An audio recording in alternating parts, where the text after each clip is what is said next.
கஷ்டத்தை உணர்ந்து ஏன் இந்த 1000 ரூபாய் உரிமை தொகை கொடுக்கல? கொடுத்தப்பட்ட வாக்குறுதியை நிறைவேற்ற நாங்கள் பேசணும். அதிமுக பொதுக்கூட்டத்தில் முழுவதும் பேசணும், பத்திரிகையில் வெளிப்படுத்தணும், ஊடகத்தில் வெளிப்படுத்தணும், அறிக்கை வாயிலாக வெளிப்படுத்தணும். கொடுக்கவே இல்லை. 1000 ரூபாய் உரிமை தொகை கொடுக்கல கழிச்சு கொடுத்தப்பட்ட வாக்குறுதியை நிறைவேற்ற நாங்கள் பேசணும்.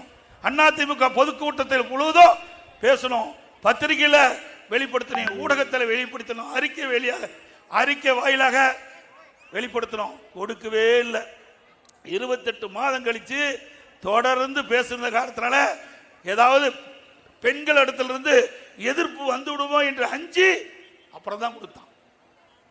பெண்களுக்கு இறக்கப்பட்டு கொடுக்கல, நாங்க வற்புறுத்ததுனால தான் உங்களுக்கு 28 மாசம் கழிச்சு அந்த 1000 ரூபாய் கொடுத்த முதலமைச்சர் இன்றைய முதலமைச்சர் ஸ்டாலின் அவர்கள். அது மட்டும் இல்ல, இப்போ சொல்றார் விட்டு போனவர்களுக்கு விதியை தளர்த்தி மேலும் 30 லட்சம் பேர் கொடுக்கறாங்க. எதுக்கு கொடுக்கிறாரு?